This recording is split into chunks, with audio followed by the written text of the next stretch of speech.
Welcome to the Badass Breastfeeding Podcast. This is Dianne, your lactation consultant. And I'm Abby, the Badass Breastfeeder, and today's episode is brought to you by Similary Breast Pumps. Similary has a mission to make pumping and breastfeeding as comfortable as possible. With their S6 series gentle flow technology, and we will hear more from them later. But you can head to badassbreastfeedingpodcast.com and find all of our sponsors. If you ever need anything, see if you can give them any of your business because they make this podcast possible. And while you're there, scroll down and enter your email address and we'll send you episodes straight to your inbox every week. And we are on Patreon. In the show notes under this episode, wherever you're listening from, you can click see more, probably, and go down. There's a link right there at the top. Click the tiers. Click there. You'll see our different tiers for Patreon. If any of those look good to you, come and join us. We're having fun. And we're still hosting our ongoing giveaway. So leave a review somewhere, iTunes, Spotify, wherever you're able to leave a review. Take a screenshot, send it to badassbreastfeedingpodcast@gmail.com, and we will send you a little goodie bag of stickers and thank you for nursing in public cards. And now Dianne has our review of the week. And it's from a listener that's been with us for a while. I found this podcast sometime after having my first child in 2019. We had quite a struggle in the beginning of our breastfeeding relationship, but this podcast helped me to stay sane through it all. It helped me validate when I knew in my heart to be true, even though those around me had their own loud opinions. I contribute a lot of our success to Abby and Dianne. We were able to breastfeed until age 3 and even through pregnancy and then tandem feeding with my second.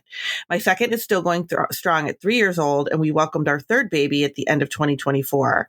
I found comfort re-listening to many episodes while pregnant and will continue to listen and point others to this podcast for help. In a culture, USA, where there is so much working against us and so much misinformation, I love the no-nonsense, logical, and evidence-based approach of these wonderful humans. That's and lovely. Wow, congratulations to you with all those babies that are feeding through pregnancy and tandem feeding and doing all the feedings. I mean, that's amazing. Yeah. That you've been with us through all those babies. I love that. Yeah, that's really cool.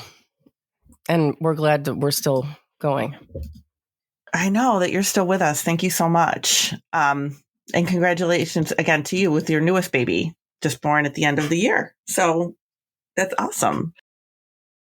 I have actually a message. Oh, awesome. That I forgot about. It's just like a, one of our questions. Yeah. What do you got? She says, hi again. This person messaged previously. I keep listening to you guys every week. Thank you for all the activism you do and the amazing support to moms like me. I am currently exclusively breastfeeding my 6-month-old baby girl, and this time I chose not to even pump one time 100% breast. It is intense, but it's also so convenient whenever I'm traveling to always have food fresh and ready. And also, this is the last time I'm doing this, so I want to enjoy every minute. I have a question because I was searching in the podcast episodes and I've not seen an episode on relactation or restarting lactation. My toddler has been weaned for over a year now, and since the baby was born, he has asked a few times that he wanted boob, and today I let him try it and he got happy. I'm afraid he has forgotten how to suck and that he will bite me. I was wondering if I should let him do it sometimes, even just for comfort. Have you guys heard of toddlers going back to breastfeeding after they've been weaned, or starting tandem nursing once the baby is older? Or maybe weaning the baby, but the older one, or maybe of weaning the baby, but the older one wanted to go back to breastfeeding. So yes, this is actually quite common where a toddler will wean during the pregnancy of their younger sibling to come. And then when the baby's born at some point, they see the baby breastfeeding and they're like, oh yeah, I remember that. Or I want to try that. Like not remembering the previous time. And it's totally fine to let them do it. And they can. Yeah. I mean, absolutely. The only problem is that she's right. They do forget how to latch properly. Mm-hmm. So you can kind of work with them on that. You can coach them through it and try to help them to, I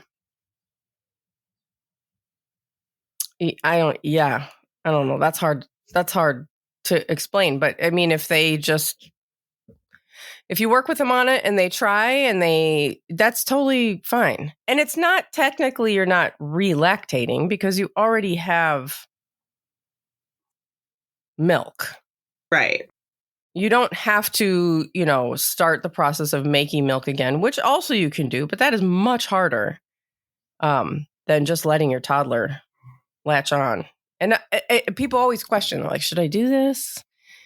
Is it going to be a bad thing? It's not. It's fine. If you want to, if you're okay with it, go for it. If you're not, then just say no.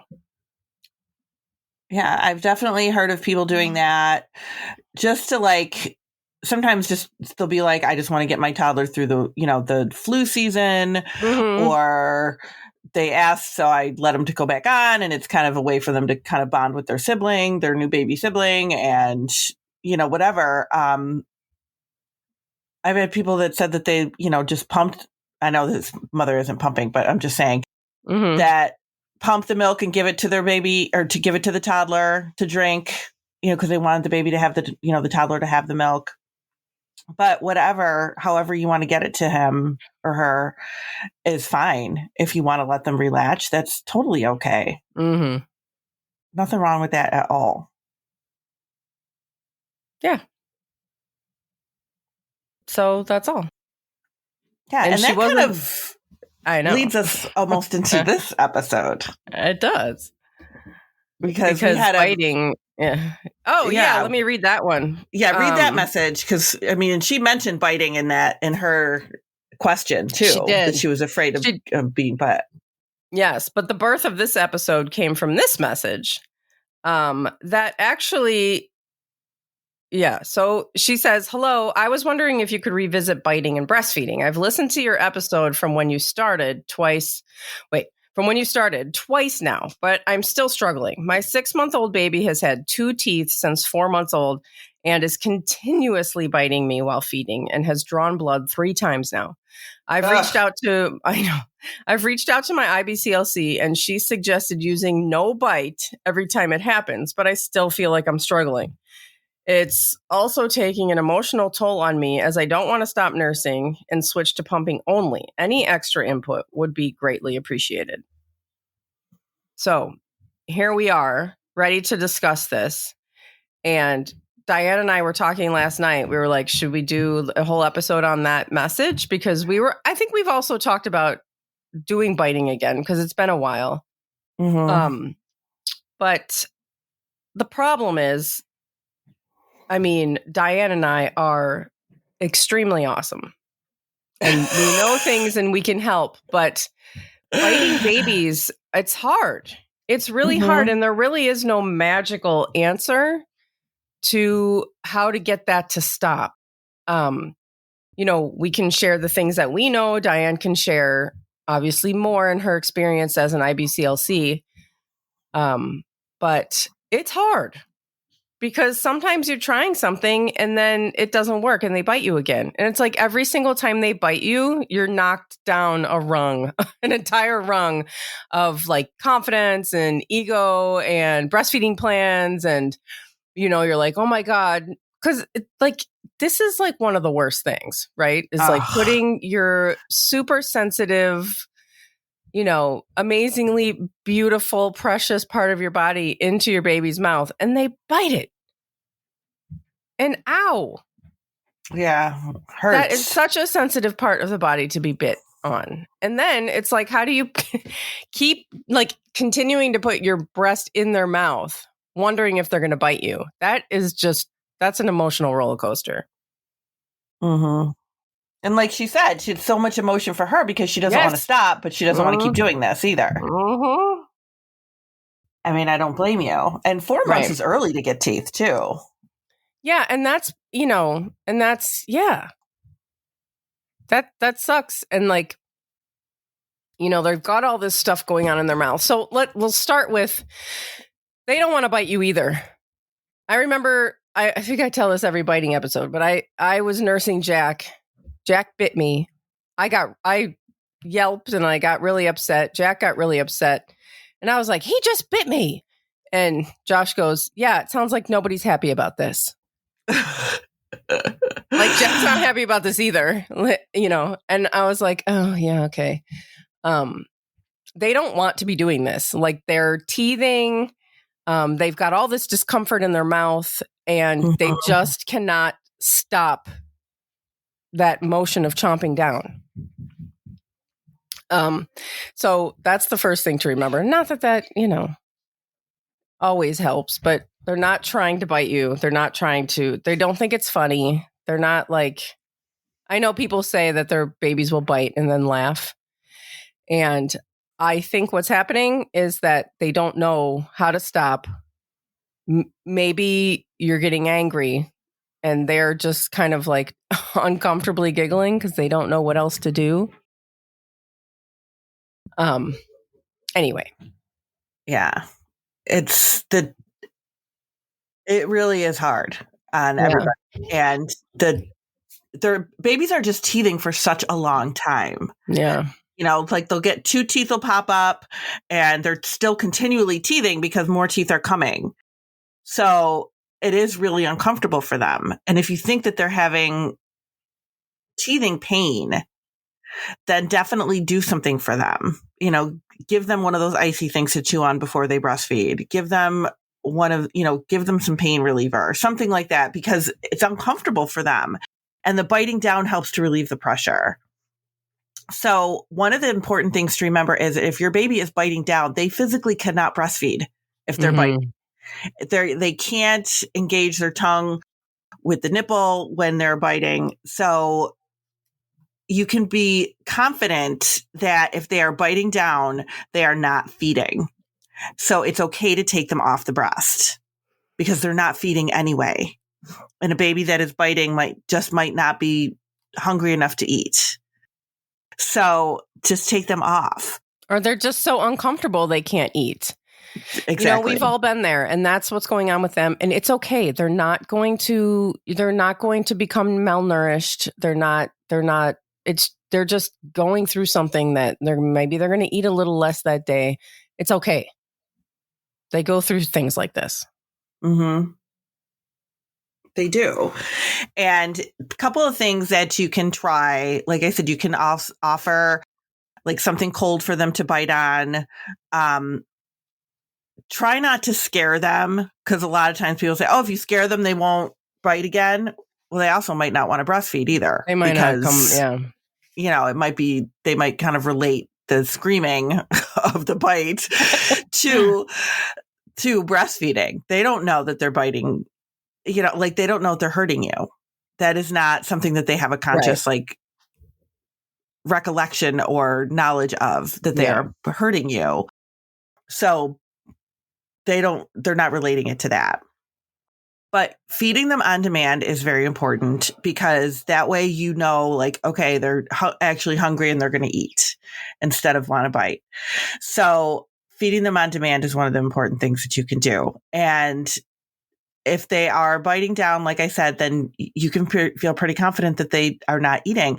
They either will bite typically in the beginning of a feeding or end of a feeding. When they're almost done feeding, they might start to bite because they're done. So really keeping an eye on what they're doing is important. You have to go back to like watching them again. Yeah. Whereas with babies that are biting, they're older babies, right? And you kind of go from except for this baby. Well, this baby is 6 months. He's an older baby. He's not a newborn. Yeah. Yeah. Not a newborn I wonder anymore. if he's been biting for a couple of months, though, since he got his teeth at 4 months. Yeah. But anyway. Yeah, definitely. But when they're newborns, you're like watching, looking at the latch and you're watching what they're doing and you're fixing them and you're very like hyper vigilant. Oh my God, I couldn't even say that word. You're very hyper vigilant about what they're doing when they're on the breast. And then you kind of get comfortable, right? You kind of get comfortable with what they're doing, and you're comfortable with the latch, and you get more confident with latching, and you're not like looking at them anymore. You're not paying attention at all. Yeah, that's kind of the beauty. That's the beauty of breastfeeding for a long time, is you don't have to pay attention anymore. I know. You're scrolling on your phone, you're talking, you're doing whatever, and the baby bites, and you have to go back to watching them again, because if your baby starts to doze off, they could absolutely bite down. If they are not, or if they're, kind of slowing down, they're not sucking and swallowing anymore, or you're not seeing so many swallows anymore, just be proactive and take them off. Just be like, okay, we're almost done here. We're getting close to being done. I'm not hearing any swallows. Take them off before they have the chance to bite. Because this, comfort, if you have a baby that likes to comfort suck, that maybe this isn't going to be the time for that, because you're going to risk them biting. So just take them off prior to that even happening. We should probably take a break, though. Oh, okay. We'll be right back. Today's episode is brought to you by Similary Breast Pumps. Similary Breast Pumps helps you personalize your breastfeeding journey. Comfortable pumping sessions should be normal, not the exception. With the Similary S6 series gentle flow technology, your comfort comes first. With adjustable cycle speed and suction strength in both massage and expression modes that offer 85 combination settings, which sounds really overwhelming, but it just means that there's a way to fine-tune this pumping session to what is really comfortable for your body and to where the milk comes out best. A safe choice for everyone. All Similary pump parts and storage bags are phthalate, BPA, and BPS free. With a team of CLCs and free resources for families, they have a size guide where you can get the perfect size flange. They have certified lactation consultants in case you have questions just about what's going on in pumping and your personal situation. Similary gives you vital tools for a successful journey. Check out all of their pumps and accessories at similary-breastpumps.com. Similary is CIMILRE breastpumps.com and use code BADASS for 15% off of your purchase, but only after you check with your insurance, or check with Similary will help you check with your insurance if your pump will be covered by them. So check out similary-breastpumps.com, and you can head to badassbreastfeedingpodcast.com and check out the details for Similary and all of our sponsors, as well as all of our other episodes and resources and information about scheduling your very own one-on-one online lactation consultation with Dianne. Yeah, in case you have a biting baby. Yeah. I can help you. So as we were saying, you have to really kind of watch them again. Go back to really making sure that they are feeding. Because if they start to doze, they can absolutely jerk their little bodies, you know what I mean? And bite down. Well, and even a baby that's not regularly biting, if they start dozing off, they're just going to get slack jawed. That's what I was looking for. Start to clamp down. So take them off. Yeah, just take them off. Stick your finger in there. You got to stick your finger in there. If they're still tightly latched on, but they're starting to doze off, which is kind of what they do. They've got your nipple all the way in their mouth, suctioned really tight, but they're not nursing anymore. They're not feeding, and they are starting to fall asleep. And you can feel it. I started to be able to feel that when Jack would start to fall asleep, and I'm like, okay, here comes the jaw. Mm-hmm. Stick your finger in to their mouth, which will break the suction, and you can pull your nipple out, and hopefully they will stay asleep. Sometimes they'll wake up, and then they'll want to put your boob back in their mouth.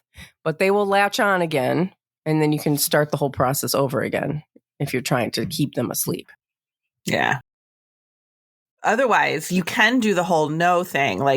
like she said, her lactation consultant was saying, just say no, take the baby off and say no. Just the feeding's done. Like if they bite down, just the feeding's over. They're not interested in eating. So just, take them off. You can say no if you want to, but you don't have to. They're going to start to realize that biting and coming off the breast are related to each other. They will start to get that at some point, but we don't want it to keep happening. So the way to keep it from happening is to kind of watch what they're doing, watch for those swallows. As things start to slow down, as they start to doze, any of those things happening, then just take them off prior to it, prior to them being able to bite down.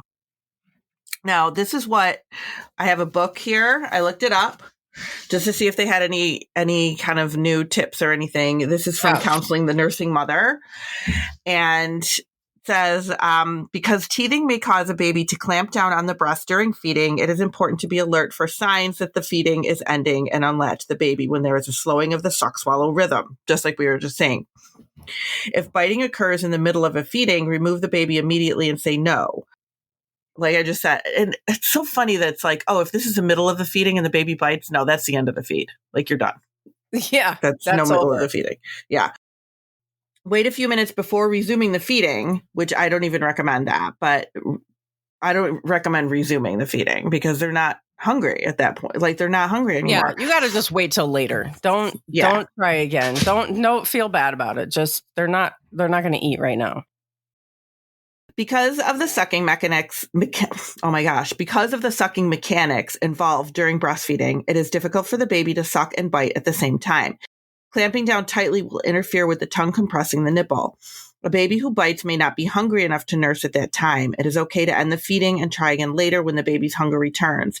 If teething pain is suspected as the cause of biting, try some comfort measures and then resume nursing. Biting may also occur at the end of a feeding as the baby falls asleep and closes the jaw. Such clamping down on the nipple may be prevented by inserting a finger between the gums in the baby's mouth and removing the breast when it appears that the baby is nearly finished. Withdrawing the finger slowly will break the suction and avoid discomfort. When a baby bites for the first time, a common reaction is an outcry and a startled jerk away from the baby. The baby may respond to this action by rejecting the breast or feedings. Biting can usually be overcome and does not need to lead to weaning. So one of the things, because I did read on like when biting leads to weaning, and one of the things that it said, which was so accurate, but at the same time, I don't want any parent to feel like that their feelings aren't being heard either. Yeah. But they did say like at a time of, when babies are biting, nursing brings them comfort. Teething is uncomfortable, right? Teething is very uncomfortable. Teething is hard. They're miserable. Like there's a lot going on when your baby is teething, and they're teething for a long time, and breastfeeding brings them comfort. Like you're comforting them with breastfeeding. So to wean from that is taking away that comfort for them. But at the same time, I don't want any parent to be like, well, yeah, I'm not comfortable either. Like it's because that's right. How you feel, like that's a legitimate feeling. But it is bringing them comfort to nurse. So just kind of like keep that in the back of your mind too. But it is you really do have to go back to watching them. And that's the first thing that I tell parents when they come to me about biting babies is you need to really be very, very, very on top of them. Yeah. And watch everything that they're doing and you get to know the patterns too. You get to know like, okay, the baby, because usually by that age, by 6 months where they are right now, you kind of know, even by 4 months, okay, the baby really is done nursing by like 10 minutes or whatever, you kind of have an idea of what their patterns are. Yeah. And you can get ahead of them and just take them off. You're not going to, like Abby said, you're not going to like malnourish your child. They're not missing out on anything. They're fine. It's fine. Yeah. And it might help to like focus on your nursing sessions, like when they're getting ready to fall asleep. If they're up and they're just kind of like ornery, they're well rested, they've got their teeth are coming in, they're angry, they're biting on everything, keep frozen washcloths in the freezer, like roll them up into like a tube and then let them chew on that, because the cold is going to help like numb their gums a little bit. And they just like chewing on weird shit like that. And then when they're, when it seems like they're kind of calming down, maybe getting ready to fall asleep, try nursing, and, let them just, by that time, they're super efficient feeders too. They don't need to be on your breast for a very long time. Let them feed, let them fill their belly, feed them while they're sucking strong. And when they start to slow down, take them off. Put them in a carrier, something like that, where they're not latched on, but you can move around and you can kind of like rock them to sleep and try to have them like sleep that way. Yeah,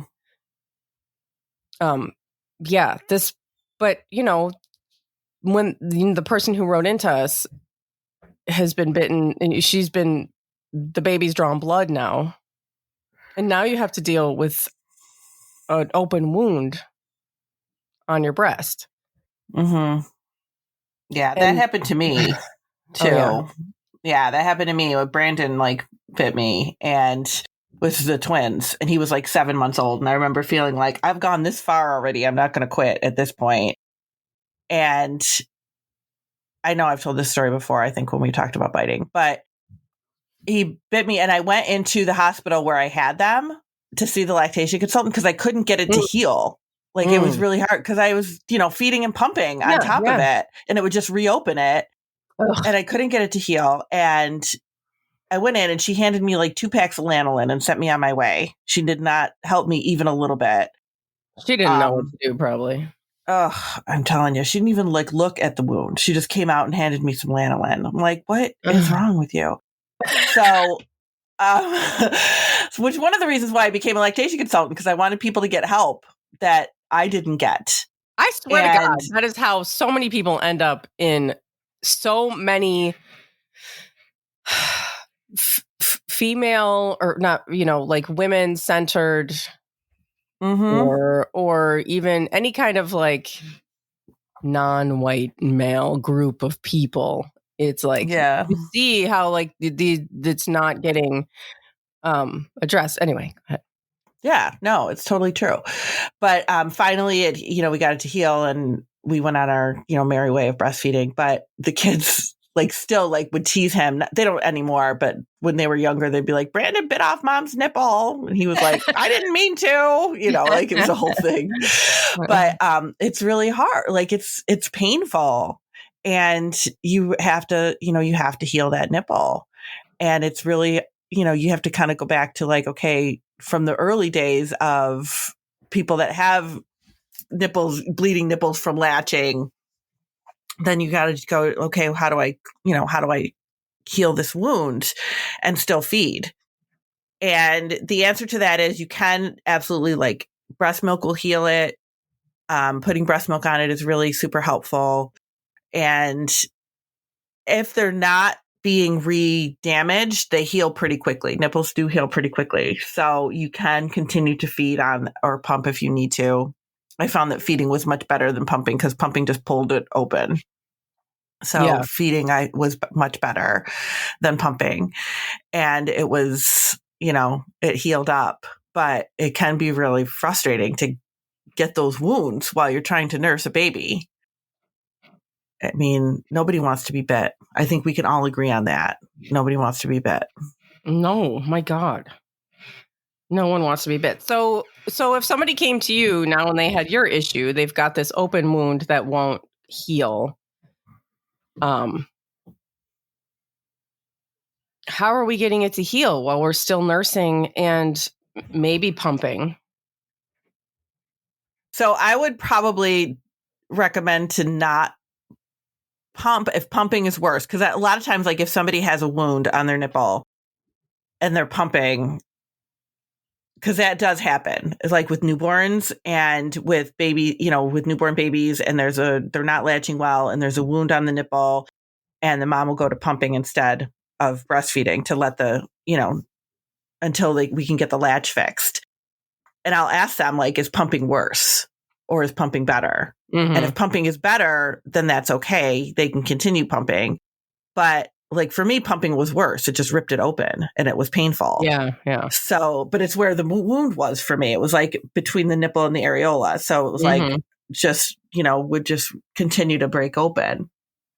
So I would ask them, like if it is comfortable to pump. And if it is, then that's okay. But if it's not, then I would discontinue pumping. But you really do have to heal that wound. So like breast milk, silverettes do work well. Like from what I've heard, I don't know if you've had anybody say anything to you about silverettes, but I've had several people use them and said that they really were very, very helpful. Hydrogel pads work really well. That is probably recommended over anything else between like breast milk, your own breast milk, and hydrogel pads. That is really the way to go for healing a nipple. Mm-hmm. So you want to do something like that. You want to get some hydrogel pads, which are, really easy to get. You can just get them online, and using your own breast milk and making sure the latch is good too. You also need to, if you do have a wound on the nipple, make sure that the latch is good, because if the latch isn't good, it's going to cause more pain on that nipple. Does that make sense? I think it. Yes. Like in my brain, it makes sense. But you want to make sure that latch is good, and it will heal. Like they heal pretty. Like I said, they heal pretty quick if they're not being re-traumatized. Right. And if you have, I just cannot say this enough. And I know that the person who wrote into us already listened to the episodes where we've already said this a bunch of times. So I know she knows. And I really want to give her new information. But I'm not sure there is a ton of new information or secrets. But don't keep trying to feed them. I think sometimes, not saying that this is what's going on with the person who wrote to us, but sometimes we get so worried that they're not feeding that we keep putting our nipple in their mouth when they're clearly not eating. They're just biting and they're uncomfortable. And we're like, oh God, we got to try again. Don't try anymore. Yeah. Wait a while. Wait till the next feeding. Wait a couple of hours. Yeah. Just wait. Don't, skip a feeding. It's okay. It's not, and if you get to several feedings and they won't stop biting you, then you got to consider pumping, I guess. You want to keep up your supply by getting the milk out. And they're going to stop. Like this teething. Yeah, the teething thing is going to, it kind of ebbs and flows. It's not like the whole time. Yeah, it's a phase for sure. Getting through that is really, really rough. It's just, and then some people never have a biting issue. Like there's some people Jack who beat never me that one time and I never had any issue other than that. Same with Brandon. Like I had 3 kids and one bit me. Like it's just not something, not every baby bites. If you breastfeed your baby, if you're listening and you're a brand new parent, don't think that this is going to happen to you for sure, because it might not. Yeah. A lot of people don't breastfeed at all because they're like, well, no, they might bite me. But they probably won't. Right. The probability is lower that they're going to bite you for sure. I do want to say though that if they if your baby bites down and they don't let go, and they're like clamped down, don't pull. Don't try to pull your nipple out. That is going to cause trauma. Actually, pull their head into your breast so that their nose is blocked and they can't breathe. I know that sounds intense, but they will immediately open their mouth. It's just a reflex. They'll open their mouth in order to breathe, and then you can get your nipple out. Little tricks of the trade. Yeah. Just don't pull. Yeah, you don't want to do that. So good luck to you. If you have any additional questions, but like we said, there's not a lot of tricks other than what we've talked about to really kind of keep things from happening. And we don't know, like, there's no magic 8-ball to tell us, oh, your baby's going to bite at 3 minutes in. Like, we don't know what's going to happen. So just really keeping a good eye on them, watching for those sucks and swallows to dwindle, watching for them to doze, really kind of keeping on top of it and taking them off before they have the chance to bite down. And if they do bite, take them off and give them something icy to chew on. Yes. And I have a couple of blogs from my blog from various people that I can link in the show notes in case you're like really, really struggling. Like maybe this mom who wrote into us can read some more and, we've obviously read about it, but maybe that's another way of getting information. If you want more, if you want to read, go into the show notes. Yeah, for sure. And then I'm going to make myself a note so that I remember to put them in the show notes because I feel like I say this a lot. And if anybody's ever looking for something, just let me know. Be like, yeah, you told me it was in the show notes, but it's not. I take full responsibility for that. What is going on over there? I was just opening my drawer. Why? It was like the loudest thing ever, wasn't it? I got this desk. This desk is from the Buy Nothing group in my neighborhood. And it's so cute, but it's pretty old and pretty janky. Oh my God, that's so funny. I'm just getting my notes out. It's all podcast episode related. I'm getting my paper out so I can remind myself to do the things that I promised to do for you. So look in the show notes and you'll find all the things. That's pretty much what we wanted to say. Yeah. And good luck. All right. Thanks for listening. Thanks. Bye.